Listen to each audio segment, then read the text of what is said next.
Hello dear students, welcome to my channel Sharvari Tutorial. I am Vivek Manekar. So today we are going to discuss about the numerical of three-phase circuit. Okay, here you can see that I have already noted down the numerical. Three coils each having resistance of 10 ohms and inductance of 0.02 Henry are connected in star across 440 volt 50 hertz three-phase supply. Calculate line current and total power consumed by the circuit. So we have to find the value of line current IL and total power consumed by the circuit. Okay.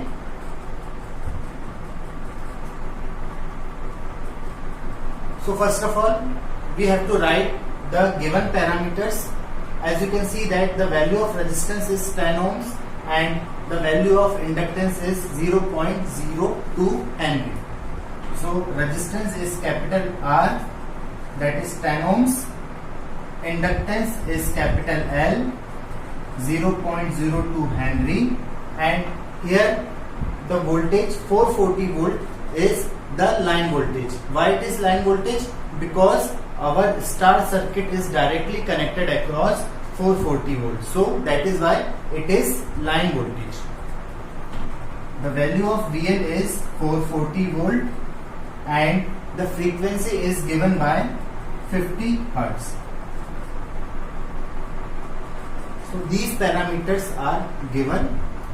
Now अब हमको क्या करना है कि हमें ये find करना है कि हमारा सर्किट स्टार कनेक्टेड है या डेल्टा कनेक्टेड है.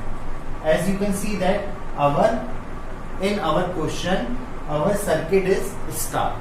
Okay, so write down the relation between the line voltage and phase voltage, line current and phase current in star circuit. So line voltage in star circuit is VL is equal to √3 V phase and line current is equal to phase current. Okay, तो ये relation हमने star circuit में find किया था, वो हमने note down कर लिया है. इसी के बेसिस पे हम न्यूमेरिकल को सॉल्व करेंगे. अब देखिए हमको क्या फाइंड करना है, line current that is IL. तो लाइन करंट और फेज करंट स्टार सर्किट में क्या होता है, इक्वल होते हैं. तो अगर हम फेज करंट की वैल्यू फाइंड कर रहे हैं तो हम ये कह सकते हैं कि भाई वही हमारा लाइन करंट है. क्यों? क्योंकि स्टार कनेक्टेड सर्किट में लाइन करंट और फेज करंट दोनों इक्वल होता है. ठीक है, अब हम सबसे पहले फेज करंट फाइंड करेंगे. तो फेज करंट फाइंड करने के लिए हमें क्या करना पड़ेगा, देखिए जो हमारा स्टार सर्किट है वो 3 वाइंडिंग से मिलकर बना होता है. तो इंडिविजुअल किसी एक पर्टिकुलर वाइंडिंग को मैं कंसिडर कर रहा हूं. ठीक है, ये हमारी एक इंडक्टिव वाइंडिंग है स्टार कनेक्टेड सर्किट की. तो ये जो वाइंडिंग है इस वाइंडिंग का इंपेडेंस क्या होगा, ZPH, और ZPH की वैल्यू इंडक्टिव वाइंडिंग होने के कारण ZPH कितना होगा आपका R² प्लस XL का स्क्वायर. ये आपका मैग्नीट्यूड होगा इंपेडेंस का. ठीक है, इस वाइंडिंग में जो करंट फ्लो होगा उसे हम कहेंगे फेज करंट IPH, और इस वाइंडिंग के अक्रॉस जो वोल्टेज होगा उसे हम कहेंगे फेज वोल्टेज. ठीक है, तो फेज वोल्टेज कितना होगा आपका VPH. तो अगर मैं यहां से IPH की वैल्यू निकालूं तो कितनी आएगी, IPH is equal to VPH upon ZPH.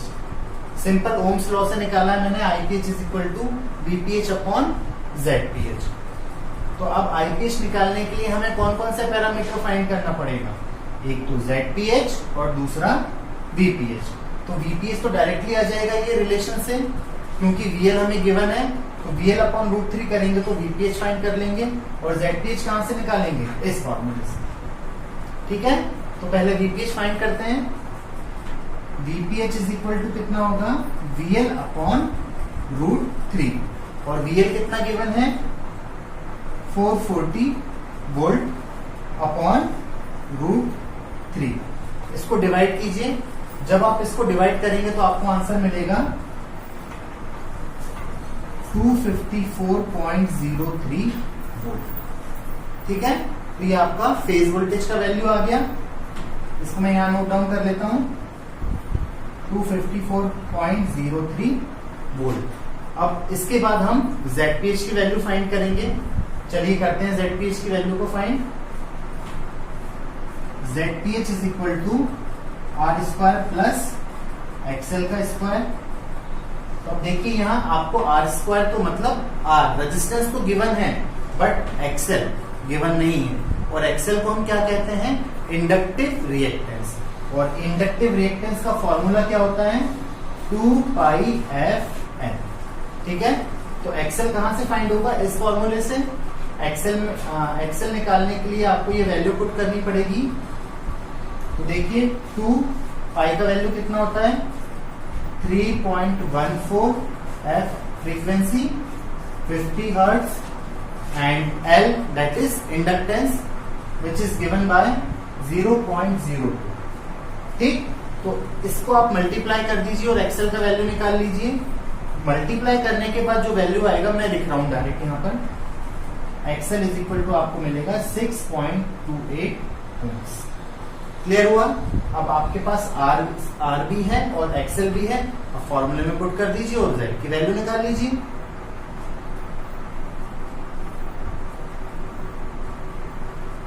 चलिए पुट करते हैं।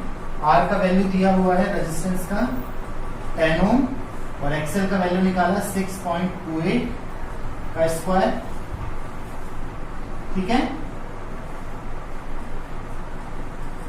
इसको सॉल्व कीजिए आप। जब आप सॉल्व करेंगे तो ZPH का आपको वैल्यू मिलेगा 11.80। क्लियर हुआ? इसको सिंपली सॉल्व कीजिए और इसका रूट निकालिए तो आपको आंसर में मिलेगा 11.80 ओम्स। अब मेरे पास VPH भी आ गया और ZPH भी आ गया। अब सिंपली मुझे क्या करना है? IPH निकालने के लिए VPH और ZPH को डिवाइड करना है। अब हमें फेज करंट के वैल्यू निकालने के लिए VPH और ZPH को डिवाइड करना पड़ेगा। तो चलिए हम डिवाइड करते हैं। VPH की वैल्यू दी है 254.03 अपॉन ZPH हमने निकाला था 11.80। ठीक है, अब इन दोनों को डिवाइड कीजिए आप।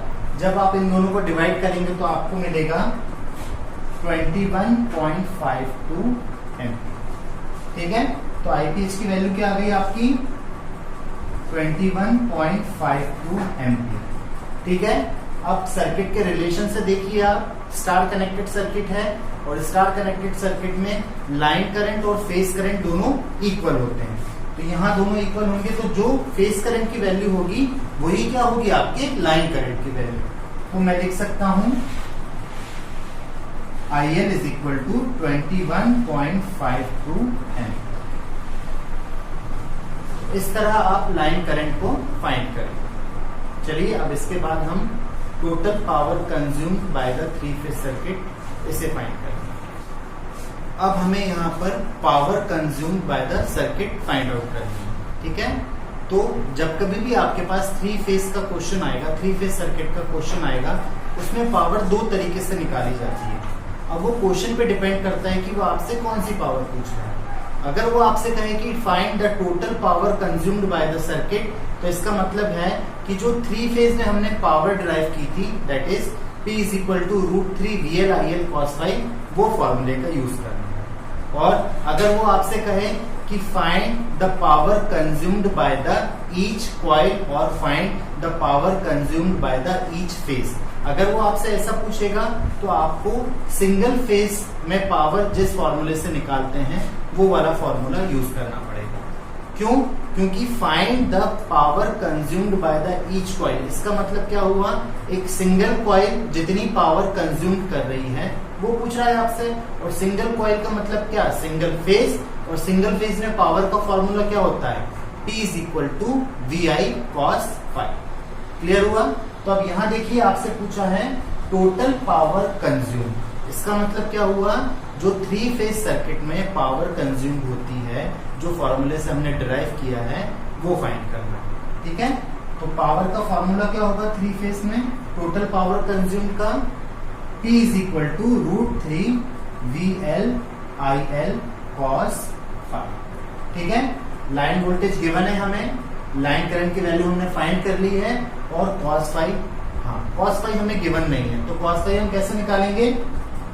cos फाई का फॉर्मूला होता है R बाय Z या RPH upon ZPH, per phase के अकॉर्डिंग, पर फेज का रेजिस्टेंस और पर फेज का impedance, means ratio of resistance to the impedance. इससे हम cos फाई कैलकुलेट कर लेंगे, ठीक है।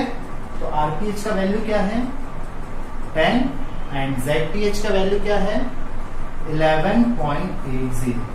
डिवाइड कीजिए इसको, जब आप इसको डिवाइड करेंगे तो आपको cos फाई मिलेगा 0.847। क्लियर हुआ? अब कुछ नहीं करना है, सिंपली आपको वैल्यू पुट कर देनी है और पावर निकाल लेना है। तो कैपिटल P कितना हो जाएगा? √3, VL दिया है आपके पास 440 वोल्ट, IL की वैल्यू दी है, IL की जो वैल्यू हमने फाइंड की है 21.52 एंड cos फाई 0.847। इन सबको आप मल्टीप्लाई कीजिए तो आपको पावर मिल जाएगी। तो मेरी जो पावर आई है वो आई है capital P is equal to 13884.7 watt. ठीक है, थोड़ा बहुत वैल्यू में चेंज हो सकता है, पॉइंट के कारण प्लस माइनस कुछ वैल्यू में चेंज हो सकता है, तो अप्रोक्सीमेटली इतना पावर आना चाहिए आपका। तो इस तरह से आप न्यूमेरिकल सॉल्व करेंगे। फर्दर अगर आपको कोई दिक्कत हो रही हो तो आप मुझसे कमेंट करके डायरेक्टली पूछ सकते हैं। Thank you.